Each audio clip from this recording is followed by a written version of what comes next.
Jesus spent so many years of his life preparing for his assignment on earth. And what lasted Jesus 3 years of ministry to do, he spent 30 years of his life preparing. So we see another example. The first example I've given is God himself preparing, and another example is Jesus, who also learned from the Father, and before he could begin his ministry, the Bible said he prepared. Now in the book of Luke chapter 2 verse 46, Luke chapter 2 verse 46, you know, every now and then the parents of Jesus will go into Jerusalem for the feast of Passover.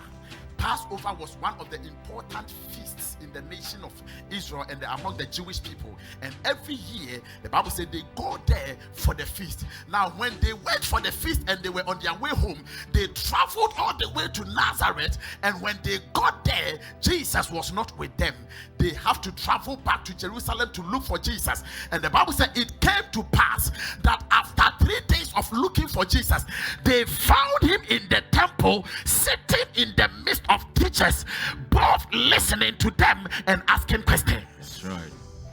What was Jesus doing at that time? He left his mother, he left his father, he left his friends, and he sat in the house of God, sitting with the teachers of the law and the lawyers of the law, men of prominence. He sat with them. What was he doing? He was listening to wisdom. What was he doing? The Bible said he was asking questions.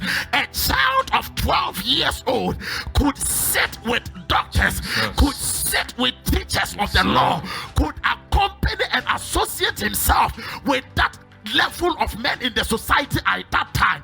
Jesus understood his calling. He understood the power of association.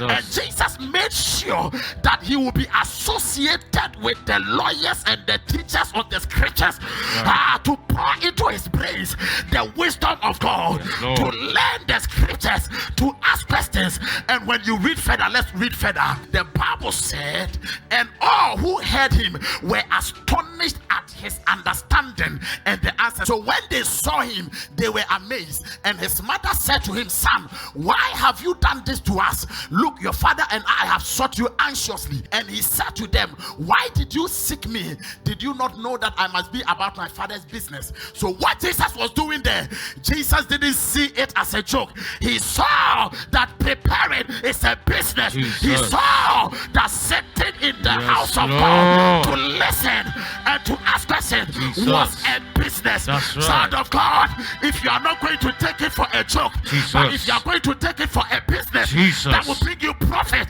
to prepare yourself for the greatness, it shall come to pass for you. Jesus. What we are talking about today, Jesus calls it a business. That's right. Don't you know that I must be about my father's business? I pray for somebody under the sound of my voice that 2024 you will be about the business that God has prepared for you. There is something that God has prepared for you. There is a reason why you are on earth. There is a reason why you find yourself not dead but alive in this year. And the reason is that God has something for you. And I pray that you shall not look left, you will not look right, but you will stay focused on the business and the purpose that God has prepared for your life. Every effort of yours, every step of yours will be a step that will lead you to your destiny and to your son.